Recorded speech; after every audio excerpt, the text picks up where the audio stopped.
લારી પર મળતા એકદમ લાલ ચટાકેદાર રસીલા બટેકા અને એની સાથે ભૂંગળા, આહાહા, મજા આવી જાય. તો ચલો આજે આપણે બનાવીએ ઘરે ભૂંગળા બટેકા.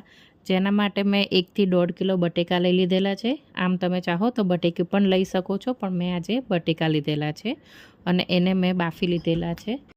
આ બટેકાને મેં એક સરખી સાઇઝમાં કાપી લીધેલા છે.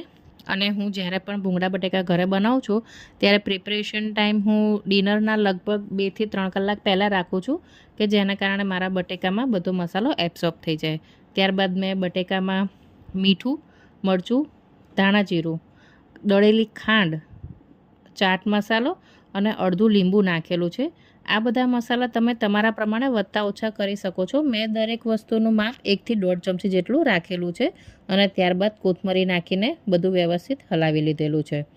અને મેં આ બટેકાને મેરિનેટ કર્યા છે લગભગ 2 કલાક પહેલાં, અને 2 કલાક મેં મૂકી રાખ્યા પછી હવે હું એનો મસાલો બનાવું છું.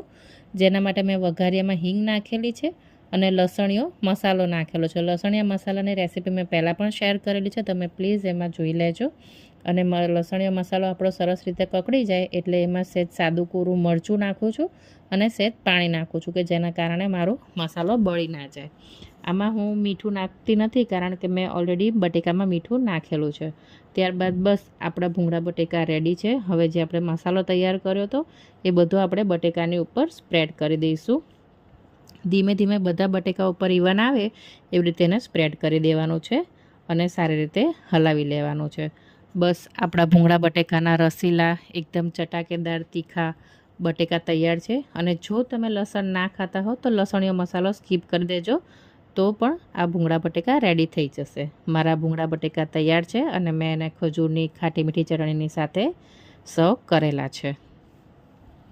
મારી રેસીપી જો પસંદ પડી હોય તો પ્લીઝ મારી ચેનલને સબસ્ક્રાઈબ કરજો.